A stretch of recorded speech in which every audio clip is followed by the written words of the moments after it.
مفتی صاحب مختصر 5-10 منٹ آپ سے بات کریں گے، مختصر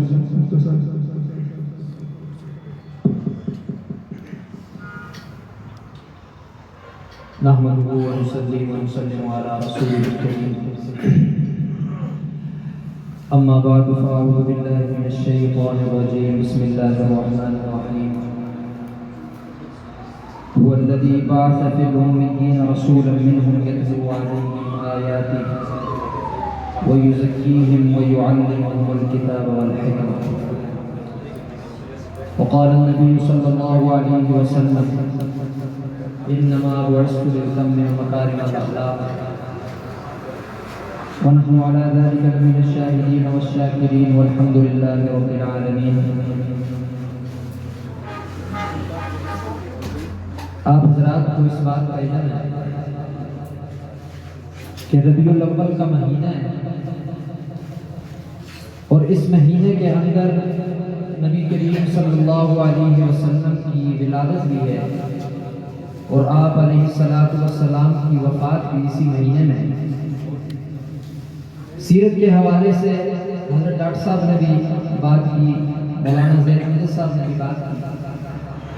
چند اہم باتیں جو ہماری تعلیم اور تربیت کے حوالے سے اور نبی علیہ السلام کی تعلیمات کے حوالے سے میں آپ حضرات کے سامنے رکھنا چاہتا ہوں.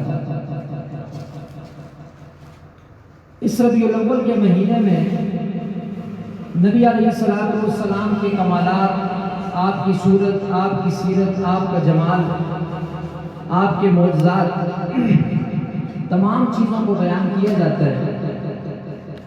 اور نبی علیہ السلام سے محبت یہ ہر مسلمان کے ایمان کا جز ہے، چونکہ خود رسول اللہ نے فرمایا لا یؤمن احدکم حتی اکون احب الیہ من والدہ وولدہ والناس اجمعین، کہ کائنات میں تمام لوگوں سے زیادہ جب تک تمہیں مجھ سے محبت نہیں ہے تو تم کامل مومن بھی نہیں.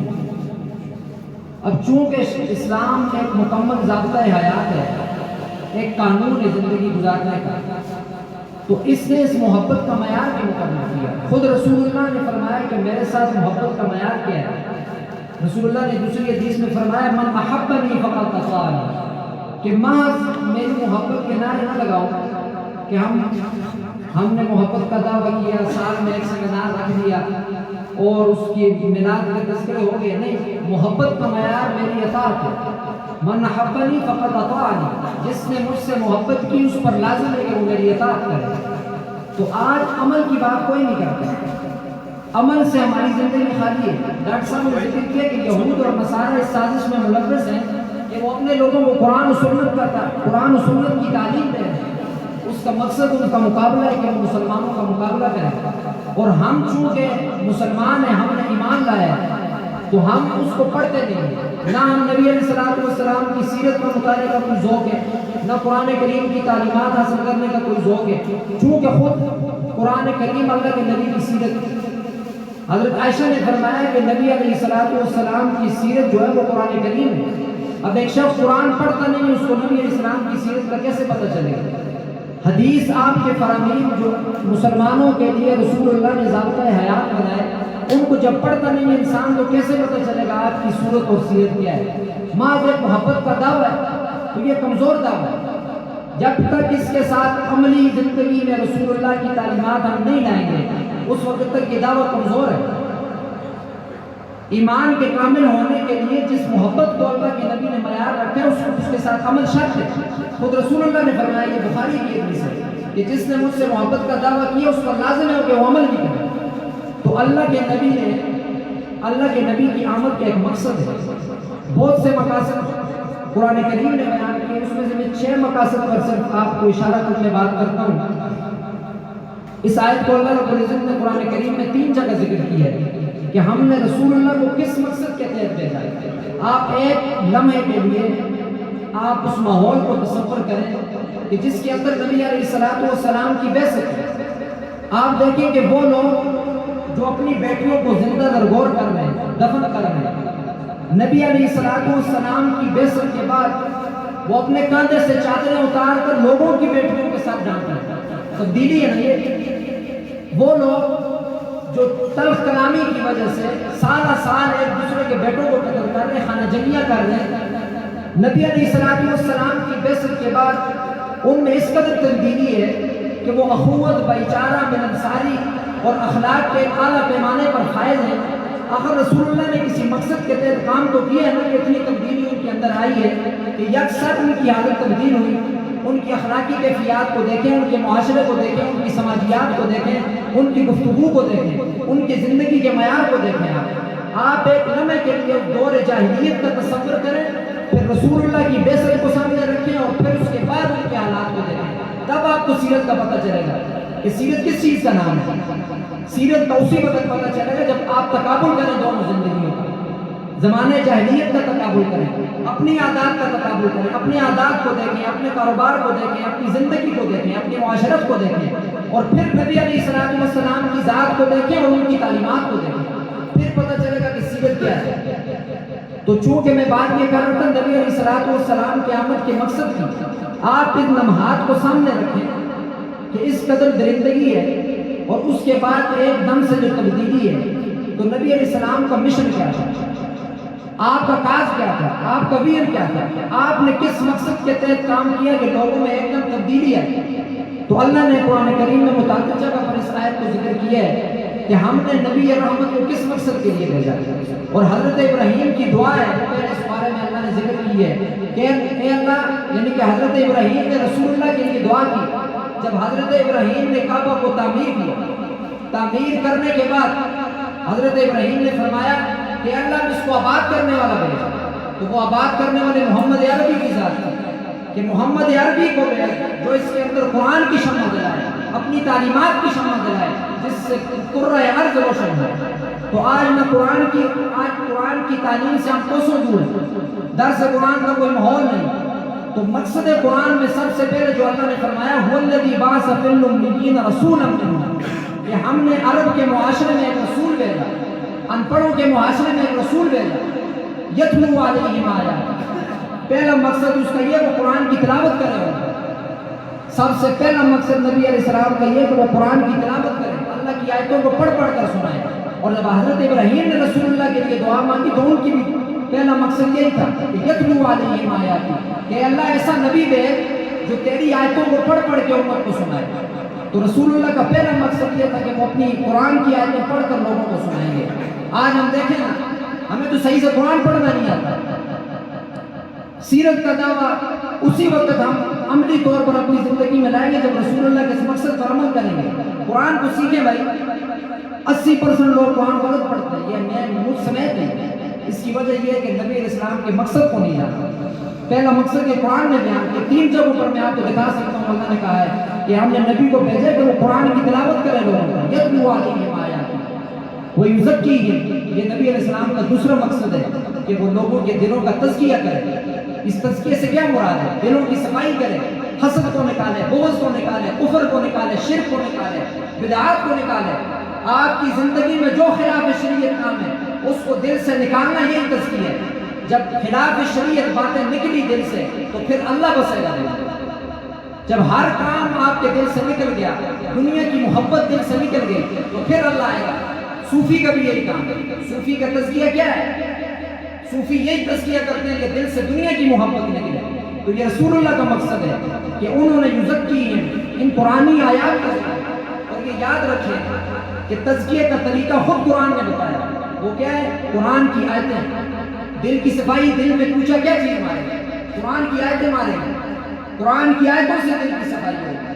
لِتُخْرِجَ النَّاسَ مِنَ الظُّلُمَاتِ إِلَى النُّورِ۔ اے نبی، آپ پر قرآن اس لیے نازل کیے کہ آپ لوگوں کو کفر و شرک کے اندھیرے سے نکالیں، بدعات کے اندھیرے سے نکالیں، جہالت کے اندھیرے سے نکالیں، اور اللہ کے حکم سے نکال کر توحید کی روشنی کی طرف لے آئیں، بدعات سے نکال کر سنت کی روشنی کی طرف لے آئیں۔ تو یہ قرآن کا مقصد ہے۔ تو اللہ نے فرمایا کہ اے نبی، آپ کا دوسرا مقصد ہے کہ آپ لوگوں کے دل کی صفائی کریں، ان کے دل میں اخوت پیدا کریں، ان کے دل میں محبت پیدا کریں، ملنساری پیدا کریں، ایثار پیدا کریں، اخلاق کے اعلیٰ درجے پر ان کو فائز کریں۔ آپ اس بات کو اسی وقت سمجھیں گے جب آپ زمانہ جاہلیت کے اخلاق کی ایک تصویر اپنے سامنے رکھیں کہ اللہ کے نبی نے کیسا تزکیہ کیا لوگوں کا، کہ ان کے دلوں کی کیسی صفائی کی، کہ ان کے اخلاق کس قدر ہیں۔ یہ یزکی ویعلمہم الکتاب، اور اللہ کے نبی کا تیسرا مقصد یہ وہ قرآن کا درس دیتے ہیں۔ یہ جو قرآن کے درس کے حلقے ہیں یہ میرے نبی کا کام ہے، یہ میرے نبی نے سب سے پہلے قرآن کا درس ہے۔ یعلمہم الکتاب کا کیا معنی ہے؟ یہی معنی ہے کہ نبی قرآن کا درس دے، قرآن کی آیتوں کی تعلیم دے لوگوں کو۔ اللہ انسانوں سے کیا چاہتا ہے؟ اللہ کی کیا منشا ہے کہ میرا بندہ کیا کرے، میرا بندہ عبادت کیسے کرے، میرا بندہ معاش کیسے کمائے، میرا بندہ زندگی کیسے گزارے، میرے بندے کی ازدواجی زندگی کیسی ہے، معاشرتی زندگی کیسی ہے، سماجی زندگی کیسی ہے۔ یہ اللہ کی منشا ہے۔ یہ کب معلوم ہوگی؟ جب درس قرآن ہوگا، جب نبی کے تیسرے مقصد پر ہم آئیں گے، یعلمہم الکتاب، جب قرآن کا مقصد ہوگا، جب قرآن کے مقصد کو ہم سمجھیں گے، نبی علیہ السلام کی مقصد کو سمجھیں گے، پھر کافروں سے مقابلے کے لیے دل ساتھ دے گا۔ جب قرآن ہی نہیں پڑھا تو قرآن کے لیے مٹنا کیسا؟ جب قرآن پر عمل نہیں ہے تو پھر کیسے جذبہ پیدا ہوگا کہ ہم قرآن کے لیے جان دیں؟ یہ اسی وقت ہوگا جب یعلمہم الکتاب، درس قرآن ہوگا۔ درس قرآن یہ نبی کا مقصد ہے، اور یہی نبی کی سیرت ہے۔ نبی کی سیرت قرآن کے علاوہ نہیں ہے، نبی کی سیرت قرآن میں، قرآن پڑھیں گے تو سیرت حاصل ہوگی۔ اور اس کے ساتھ وَيُعَلِّمُهُمُ الْكِتَابَ وَالْحِكْمَةَ، حکمت سے مراد نبی علیہ السلام کی حدیثیں ہیں کہ اے نبی قرآن کا درس دیجیے اور اپنی تعلیمات سے بھی امت کو نوازیں، کہ اپنی تعلیمات امت تک پہنچائیں، کہ چونکہ نبی کی ذات بھی تو بڑی اعلیٰ ذات ہے نہیں، وَرَفَعْنَا لَكَ ذِكْرَكَ، آپ کے ذکر کو ہم نے بلند کیا، آپ کے اندر کمالات ہیں۔ کڑوے کنویں میں تھوک ڈالنے تو میٹھا ہو جاتا ہے، چاند کی طرف ہاتھ کرے تو چاند دو ٹکڑے ہو جائے، بیماروں پہ ہاتھ رکھے تو وہ شفایاب ہو جائے۔ یہ آپ کے معجزے ہیں۔ قرآن کریم کے متعلق آج یہودیت مان کے، عیسائیت اس بات کو تسلیم کر گئی، اگر دنیا کی کوئی کتاب ہے جو اصل ٹیکسٹ میں ابھی تک محفوظ ہے تو وہ قرآن کریم ہے، لیکن مسلمان نہیں سمجھتے۔ مسلمانوں نے چونکہ پڑھنا نہیں ہے قرآن کو، تو قرآن یہ اللہ کے نبی نے فرمایا کہ میرا مقصد قرآن کا درس دینا اور حدیث کی تعلیمات لوگوں تک پہنچانا۔ اس لیے آج اپنے معاشرے میں ہم دیکھیں، ڈاکٹر صاحب نے جو بات ذکر کی کہ جہالت، وَمِنْهُمْ أُمِّيُّونَ لَا يَعْلَمُونَ الْكِتَابَ إِلَّا أَمَانِيَّ وَإِنْهُمْ لَا يَعْلَمُونَ۔ یہ بنی اسرائیل کے متعلق اللہ نے ذکر کیا کہ ان میں جو جاہل لوگ ہیں، وہ جاہل دنیاوی اعتبار سے نہیں تھے، کہ دنیاوی اعتبار سے وہ جاہل، جن کو قرآن نے جاہل کہا وہ قرآن و سنت کے علوم سے ناواقف ہوں۔ جیسے ڈاکٹر صاحب نے ذکر کیا کہ جہالت عام ہے، جہالت کی وجہ سے عقائد نہیں ہے، ہمارا کوئی نظریہ نہیں ہے، ہمارا کوئی معیار نہیں ہے۔ قرآن نہیں ہے تو معیار کہاں سے آئے؟ نبی علیہ السلام کی سیرت نہیں ہے، معیار کہاں سے آئے؟ یہ اسی وقت آئے گا جب قرآن ہو، جب قرآن کی تعلیمات ہو، نبی علیہ السلام کی ذات سامنے ہو، نبی علیہ السلام کی تعلیمات سامنے ہو، تو یہ اسی وقت آئے گا۔ تو یہ اللہ نے 4 مقصد بیان کیے قرآن کے، یہ یاد کریں، آپ اپنے دل پہ لکھ لیں کہ قرآن کی تلاوت یہ نبی کا مقصد ہے۔ پہلا مقصد قرآن کی تلاوت، دوسرا مقصد دلوں کی صفائی نبی کا کام ہے، چوتھا مقصد ہے درس قرآن دینا، یہ نبی کا کام ہے، اور اپنی تعلیمات کی شکل میں، احادیث کی شکل میں، سنت کی شکل میں، کھانے پینے کے آداب سے لے کر مرنے تک جو نبی علیہ السلام کی تعلیمات ہے، یا الحکمت، یہ دنائی کی بات ہے، یہ نبی علیہ السلام کی تعلیمات ہیں۔ 2 مقصد حدیث سے بیان کرتا ہوں، مقصد بہت ہے لیکن مختصر۔ نبی علیہ السلام نے فرمایا کہ انما بعثت لأتمم مکارم الاخلاق، کہ مجھے بھیجا گیا ہے کہ میں تمہیں اخلاق کے اعلیٰ پیمانے پر فائز کروں۔ اخلاق کا کیا معنی ہے؟ آؤ جی چائے پی لو، تکیہ رکھ لیا، نہیں، یہ اخلاق نہیں ہے، یہ اخلاق کا ایک جز ہے۔ کسی کو اچھے طریقے سے ملنا یہ اخلاق کا ایک جز ہے۔ اخلاق صبر کا نام ہے، آپ کسی کی بات کو برداشت کریں، کسی کی بات کو ہضم کریں آپ، اور پھر اس کے ساتھ چلیں، یہ اخلاق ہے۔ آپ نے دیکھا نہیں نبی علیہ السلام نے کافروں کے ساتھ بھی اس نے اخلاق سے پیش ہے، وہ صبر کی کیفیت ہے کہ آپ نے ان کی باتوں کو برداشت کرنے کے بعد صبر کا مظاہرہ کیا اور ان کے ساتھ اس نے سلوک رکھا۔ اخلاق صبر کا نام ہے۔ صحابہ کی بھی شان اللہ نے بیان کی، وَالْقَاظِمِينَ الْغَيْظَ وَالْعَافِينَ عَنِ النَّاسِ، کہ صحابہ اتنے اعلیٰ پیمانے پر اخلاق کے درجے پر فائز ہیں کہ وہ غصے کو پی لیتے ہیں، کسی حق بات پر بھی ان کو غصہ ہے تو وہ پی لیتے ہیں، ناجائز تو سوال ہی نہیں پیدا ہوتا، کسی شرعی عذر کی وجہ سے اگر غصہ آ گیا تو اس کو بھی پیتے ہیں، لوگوں کو معاف کرتے ہیں، لوگوں کو معاف کریں، یہ نبی کی سیرت ہے۔ لوگوں کے ساتھ اس نے اخلاق سے پیش ہے، یہ نبی کی سیرت ہے۔ اچھی طرح ملے لوگوں کو، یہ نبی کی سیرت ہے۔ چہرے پر مسکراہٹ ہو، آپ لوگوں سے ملے، یہ نبی کی سیرت ہے۔ ایک معاشرہ بنائے، ایک سوسائٹی، اسلام ایک اعلیٰ مذہب جو آپ کو آپ کی زندگی کے، آپ ایک اگر ملازم ہیں، ملازم سے لے کر آپ اگر تخت پر بیٹھے ہوئے بادشاہت کے، اس ملازم سے لے کر آپ کو بادشاہ تک کے اصول قرآن بتائے گا، نبی علیہ السلام کی تعلیمات میں آپ کو۔ یہ کچھ چند عبادات اور چند ارکان کے ادا کرنے کا نام اسلام نہیں ہے۔ اسلام ایک ضابطۂ حیات ہے، ایک بین الاقوامی قانون ہے جس کو سب کا ماننا ضروری ہے۔ قرآن اسلام کو ماننا ضروری ہے۔ تو یہ ارکان کا نام صرف اسلام نہیں ہے، بلکہ ایک تعلیمات ہے نبی علیہ السلام کی، قرآن کے ایک دین ایک مشن ہے۔ انقلاب، معاشرے میں انقلاب چاہتے ہیں، معاشرے میں تبدیلی چاہتے ہیں، اپنی زندگی میں بدلاؤ چاہتے ہیں، اس کا صرف ایک ہی حل ہے کہ قرآن کو پڑھیں، قرآن پر عمل کریں، قرآن کو سیکھیں گے تو عمل کریں گے۔ عمل دوسرا درجہ ہے، پہلے علم۔ چونکہ دیکھیں قرآن کریم میں اللہ نے فرمایا الذین آمنوا وعملوا الصالحات، ایمان لاؤ اور اعمال صالحہ کرو۔ ایمان ایک علم کا نام ہے، ایمان ایک یقین کا نام ہے۔ جب علم آپ میں آتا ہے تو پھر اللہ دوسروں کو کہتے ہیں کہ اب اعمال صالحہ کرو۔ تو جب علم آئے گا تو اعمال آئے گا، علم ہی نہیں ہے تو اعمال کیسے آئیں گے؟ اس لیے علم ضروری ہے۔ قرآن و سنت کا علم سیکھیں، قرآن و سنت کی تعلیمات کو اپنی زندگی میں لائیں۔ تو اللہ کے نبی نے فرمایا کہ مجھے اس لیے بھیجا گیا کہ میں تمہیں اخلاق کے اعلیٰ درجے کو فائز کروں۔ اور ایک نبی علیہ السلام کی حدیث ہے کہ مجھے بھیجنے کا مقصد یہ ہے کہ میں آلات موسیقی کو توڑ دوں۔ یہ جتنے بھی آلات موسیقی ہیں، جتنی بھی چیزیں فحاشی کی، اللہ کے نبی نے فرمایا مجھے بھیجا گیا کہ میں ان کو ختم کر دوں۔ یہ نبی کی سیرت ہے کہ نبی نے فرمایا کہ جتنی بھی بے حیائی کی چیزیں ہیں، آلات موسیقی ہیں، گانے بجانے کی چیزیں ہیں، ان کو ختم کریں۔ اگر ہم یہ کہتے ہیں کہ ہم مسلم ہیں تو ہمیں پھر قرآن و سنت کو ماننا ہوگا۔ اگر ہمارا دعویٰ ہے کہ ہم مسلمان ہیں تو ہمیں قرآن و سنت کو سیکھنا ہوگا۔ یہی ہماری بلندی کا سبب ہے۔ وہ جو علامہ اقبال نے فرمایا نا کہ ہم خام ہوئے تارے کے قرآن ہوگا، اس کا مقصد یہ ہے کہ جب سے مسلمانوں نے قرآن کی تلاوت کو چھوڑا، قرآن کی تعلیمات کو چھوڑا، قرآن کے مطابق عقائد و نظریات کو چھوڑا، نظریوں نے پھر کیا ہے؟ وَلِلَّهِ الْعِزَّةُ وَلِرَسُولِهِ وَلِلْمُؤْمِنِينَ، اللہ نے فرمایا عزت کن لوگوں کے لیے؟ اللہ کے لیے، اس کے رسول کے لیے، وَلِلْمُؤْمِنِينَ، اور ایمان والوں کے لیے۔ ایمان والے عزت کے درجے پر کب فائز ہوں گے؟ جب قرآن کو پڑھ کر نبی علیہ السلام کی تعلیمات کو پڑھ کر ان پر عمل کریں گے۔ تو یہ 7 مقاصد میں نے نبی علیہ السلام کی بحث کے آپ کے سامنے رکھے کہ اللہ کے نبی نے فرمایا کہ مجھے بھیجے کہ میں آلات موسیقی کو توڑ دوں۔ اس لیے آج یہاں سے عہد کر کے اٹھے۔ نبی علیہ السلام نے فرمایا کہ گانے بجانے کے جو آلات ہیں ان کا سننا یہ منافقت کو پیدا کرتا ہے۔ آج بد اخلاقی کی ایک وجہ یہ بھی ہو سکتی ہے کہ چونکہ نبی علیہ السلام نے فرمایا کہ منافقت دل میں گانے سننے سے آتی ہے، ہم اکثر سنتے ہیں۔ اس لیے نبی علیہ السلام کی تعلیمات کو اپنی زندگی میں لائیں، قرآن کو اپنی زندگی میں لائیں۔ اور چونکہ میں خود بھی قرآن کا طالب علم ہوں اور ہم نے اسی جگہ پر فی سبیل اللہ ویلفیئر ٹرسٹ، یہ ہمارے جو منتظمین ہیں، حماد بھائی ہیں، عمر زیب شاہ صاحب ہیں، توصیف بھائی ہیں، ہم نے مل کر ایک درس قرآن کی فہم قرآن کلاس کا انعقاد کی اسی جگہ پر کہ لوگوں کو اور خاص کر نوجوان کو، اس میں کوئی قید نہیں، کوئی پارٹی بازی نہیں ہے، کوئی فرقہ بندی نہیں ہے، کوئی کچھ بھی نہیں ہے۔ قرآن سب مسلمانوں کا ہے، نبی علیہ السلام سب مسلمانوں کے، کسی جماعت کے پارٹی کے نہیں ہے، یہ سب کے لیے، ہر خاص عوام کے لیے یہ دعوت ہے کہ وہ آئیں اور فہم قرآن کلاس کا حصہ بنیں۔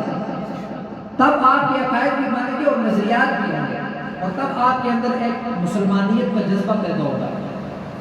تو اس لیے میری گزارش ہے کہ آپ ہماری کلاس کا حصہ بھی بنیں۔ اور اس کے بعد میں یہ کہ آپ سب حضرات کو شکریہ ادا کرتا ہوں کہ آپ ایک سیرت کے نام پر بیٹھے ہوئے، اور انشاءاللہ یہ محفل آپ کی نجات کا ذریعہ بنائے گی۔ خود رسول اللہ نے فرمایا کہ یہ ایسی محفل ہے کہ ان میں فرشتے بھی بیٹھے ہوتے ہیں، اور اللہ رب العزت ایسی محفلوں پہ رشک کرتے ہیں کہ میرے بندے بیٹھے، میرے ذکر کے لیے بیٹھے، میرے نبی کے ذکر کے لیے بیٹھے۔ اور میں بڑے حضرات ڈاکٹر صاحب آئے ہیں، اور خصوصاً میرے برادر بڑے حضرت مولانا زید امجد صاحب، ان کا میں مشکور ہوں کہ انہوں نے اپنا وقت نکالا اور ہمیں ٹائم دیا۔ اللہ پاک کی صلاحیات